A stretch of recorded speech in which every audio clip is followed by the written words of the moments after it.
নমস্কার, আমি doctor Debashis Mukhopadhyay, homeopathy physician. আজ যে বিষয়টা নিয়ে আলোচনা করব সেটা হলো ওভারিয়ান সিস্ট, এবং সেটা হোমিওপ্যাথিতে কি ট্রিটমেন্ট করা সম্ভব, সেই বিষয়ে কিছু আলোচনা করব। প্রথমে বলি সিস্ট মানে কি। বলি সিস্ট সিস্ট হচ্ছে একটা এক ধরনের স্যাক, মানে একটা থলির মতন, যার ভেতরে হয় কোনো সলিড মাস রয়েছে অথবা কোনো ফ্লুইড রয়েছে। এই এই এই যে থলির মতো জিনিসটা, তাকে কিন্তু আমরা সিস্ট বলি। সাধারণত তাদের সলিড অথবা ফ্লুইড জমা থাকে। এখন এই সিস্ট কিন্তু বিভিন্ন জায়গায় হতে পারে। তার মধ্যে সেটা যেমন ওভারিতে হতে পারে, এই সিস্ট লিভারে হতে পারে, অথবা ডারমার্ড সিস্ট হতে পারে স্কিনের ওপরে, মাথায়তে অনেক সময় ডারমার্ড সিস্ট দেখা যায়, প্যানক্রিয়াসে অনেক সময় সিস্ট হয়। ডিফারেন্ট জায়গায় কিন্তু সিস্ট হতে পারে। কি বয়সে সাধারণত সিস্ট আমরা দেখতে পাই? ওভারিয়ান সিস্ট, আমরা ওভারিয়ান সিস্ট আলোচনা করছি কোন বয়সে দেখা যায়। ওভারিয়ান সিস্ট সাধারণত দেখা যায় বেশিরভাগ ক্ষেত্রে টিন এজের যে সমস্ত মহিলারা থাকেন তাদের ক্ষেত্রে, ইয়াং গার্লস যারা, তাদের ক্ষেত্রে কিন্তু বেশি পরিলক্ষিত হয় টিন এজের। আর এছাড়া হতে পারে বেশি বয়সও হতে পারে, চাইল্ড বিয়ারিং এজ যেটাকে আমরা বলি, that is up to menopausal period, এবং তারপরেও আরও কিছুদিন, আরও 10 বছর, প্রায় 64-65 বছর পর্যন্ত কিন্তু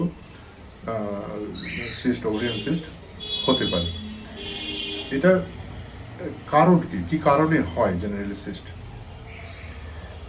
ওভারিয়ান সিস্টটা অ্যাকচুয়ালি ওভারিয়ান যে ফলিকলস থাকে, ওভারিয়ান ফলিকলসের ভেতরে ডিম তৈরি হয়।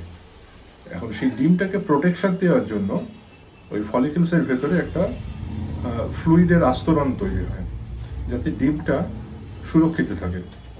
একটা নির্দিষ্ট সময় পরে যখন ওই ফলিকলসটা বাস্ট করে, ফেটে গিয়ে সেই ফ্লুইডটা বেরিয়ে যায় এবং ডিমটা ফ্যালোপিয়ান টিউবের মধ্যে দিয়ে গিয়ে ইউটেরাসে চলে আসে। এটা হচ্ছে প্রত্যেক মাসে সাইকেল অনুযায়ী হয়। এবারে যদি কোনো কারণে ওই যে ফলিকলটা, যেটা নাকি বাস্ট করার কথা ছিল, রাপচার হওয়ার কথা ছিল, ঠিক সময় রাপচার হলো না, অর্থাৎ কিন্তু ওই যে ভেতরে যে ডিমটা ছিল সেই ডিমটা ভেতরে রয়ে গেল, এবং যে ফ্লুইডটা ছিল সেটা ঠিকমতো বেরোতে পারলো না, সেটা সিঙ্ক করে গেল, তখন ওই ফলিকলটা, ওভারিয়ান ফলিকলটা একটা সিস্টের আকার নেয়। এইভাবে ওভারিয়ান সিস্ট তৈরি হয়। এখন এর যে সাইজটা, ডিফারেন্ট সাইজের আমরা দেখতে পাই। সাধারণত 2 মিলিমিটার থেকে 9 মিলিমিটার পর্যন্ত আমরা দেখতে পাই ওভারিয়ান সিস্ট। এটা যখনই 3 মিলিমিটারের বেশি বা 4 মিলিমিটার হয়ে যায়, একটা তখনই একটা কনস্ট্যান্ট ডিসকমফোর্ট ফিলিংস হয় পেটে। একটা পেটে ব্লটিং হয়, বুটবাট বুটবাট মতন আওয়াজ হয় পেটে। পিরিয়ডসের সমস্যা তো হয় ভীষণভাবে। কী ধরনের সমস্যা হয়, যেটা বেশিরভাগ ক্ষেত্রে আমরা দেখতে পাই, হয় এক্সেসিভ ব্লিডিং হয়, প্রফিউজ ব্লিডিং, মেনস্ট্রুয়াল ব্লিডিং, অথবা একটা স্পটিং হয়, দুটো পিরিয়ডের মাঝখানে হয়তো স্পটিং হচ্ছে, কিংবা পিরিয়ডসটা অনেক ডিলেড হয়ে গেল। যেখানে 28 দিনের সাইকেল হয়, সেখানে 28 দিনের পিরিয়ডস না হয়, দেখা যাচ্ছে আরও 5 দিন পিছিয়ে গেল, বা 7 দিন পিছিয়ে গেল, বা কখনো কখনো সেটা হয়তো আরও 1 মাস থেকে 2 মাস পর্যন্ত পিছিয়ে গিয়ে হচ্ছে। এই ধরনের সিমটমসগুলো কিন্তু ওভারিয়ান সিস্ট থেকে আসতে পারে। প্রেগনেন্সির ক্ষেত্রে কি কোনো অসুবিধা হয়? প্রেগনেন্সিতে জেনারেলি অসুবিধে হয় না ওভারিয়ান সিস্টে, কিন্তু যদি দেখা যায় যে এই ওভারিয়ান সিস্টটার সাথে চকোলেস সিস্ট রয়েছে এবং এটা এন্ডোমেট্রিওসিস রয়েছে, তাহলে পরে কিন্তু সেটা কিছু কিছু ক্ষেত্রে ডিফিকাল্ট হতে পারে আমাদের প্রেগনেন্সির ক্ষেত্রে। মানে এন্ডোমেট্রিওসিস কথাটার মানে কি, ছোট করে যদি সাধারণ ভাষায় বলতে হয়, সেটা হচ্ছে যে ইউটেরাসের ভেতরে যে লাইনিংস থাকে, যে সেলগুলো থাকে, সেই সেলটা যদি ফ্যালোপিয়ান টিউবের মধ্য দিয়ে এসে ওভারির মধ্যে জমা হয়, চলে আসে, সেক্ষেত্রে সেটাকে বলা হয় এন্ডোমেট্রিওসিস। এই ক্ষেত্রে অনেক সময় দেখা যায় চকোলেট সিস্ট তৈরি হয়। এটা যদি চকোলেসিস থাকে এবং এন্ডোমেট্রিওসিস থাকে তাহলে পরে কিন্তু প্রেগনেন্সির ক্ষেত্রে হ্যাম্পার করতে পারে, সম্ভাবনা থাকে সেক্ষেত্রে। আর ওভারিয়ান যদি ক্যান্সার হয় কখনো, সেটা কিন্তু ইয়াং এজে সাধারণত দেখা যায় না, একটু বেশি বয়সে সাধারণত দেখা যায় 50-এর পরে, 55 থেকে 64-65 মধ্যে, এই সময় ওভারিয়ান ক্যান্সারটা কিন্তু হয় অনেক সময়। তাদের কী ধরনের সিমটমস থাকে না, ওই ব্লটিং হয় আর পেটের মধ্যে ভীষণ গ্যাস ফর্ম করে, অল্প খেলেই মনে হয় যেন পেট ভরে যাচ্ছে, ইজিলি স্যাটাইটি বলি আমরা, বেশি খেতে পারে না, বারবার একটা ইউরিনারি আর্জিং হয়, এবং যেতেও হয় তাকে বারবার, কন্ট্রোল করতে পারে না। এই ধরনের সিমটমসগুলো কিন্তু আসে। আমরা প্রাইমারিলি তাকে একটা টেস্ট করতে বলা হয়, যদি সন্দেহ হয় ডাক্তারের, তখন ওই CA-125 একটা টেস্ট আছে, অ্যান্টিজেন টেস্ট, সেই টেস্টটা করে কিন্তু আমরা জানতে পারি যে ওভারিয়ান ক্যান্সার হচ্ছে কিনা, আসছে কিনা।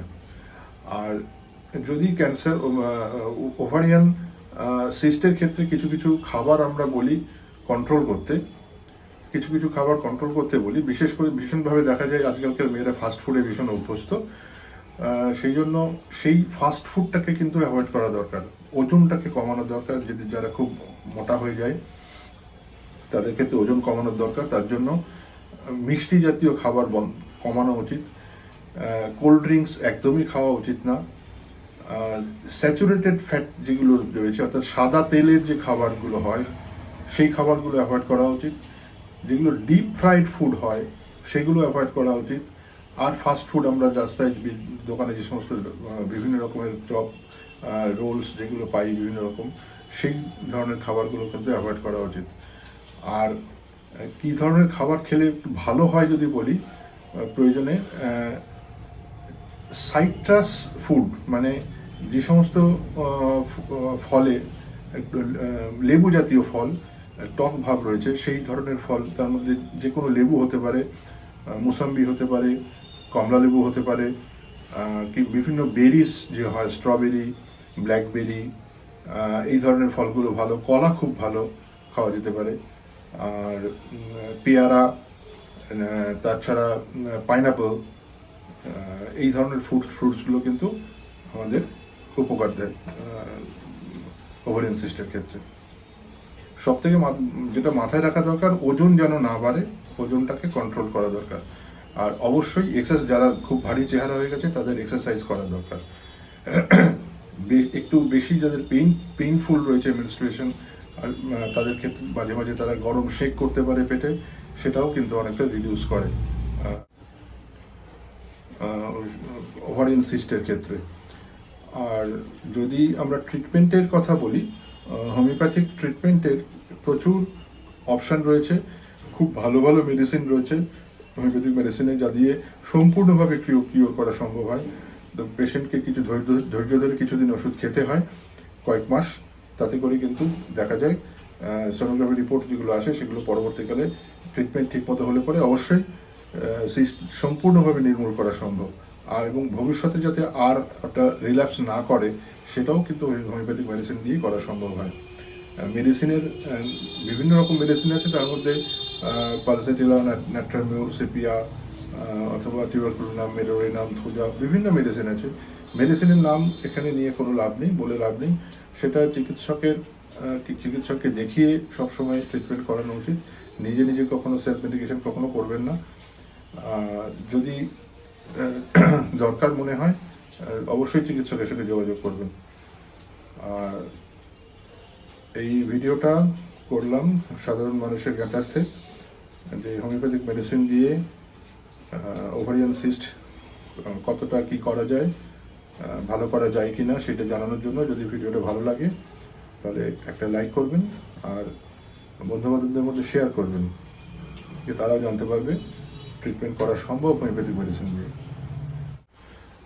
আমার চ্যানেলটা যদি এখনও সাবস্ক্রাইব না করে থাকেন তাহলে সাবস্ক্রাইব করে রাখুন। আর এই যে কথাগুলো বললাম, যদি আপনাদের কোনো কিছু জানার থাকে তাহলে অবশ্যই আমাকে কমেন্ট সেকশানে কমেন্ট করবেন, আমি উত্তর দেওয়ার চেষ্টা করব। ধন্যবাদ।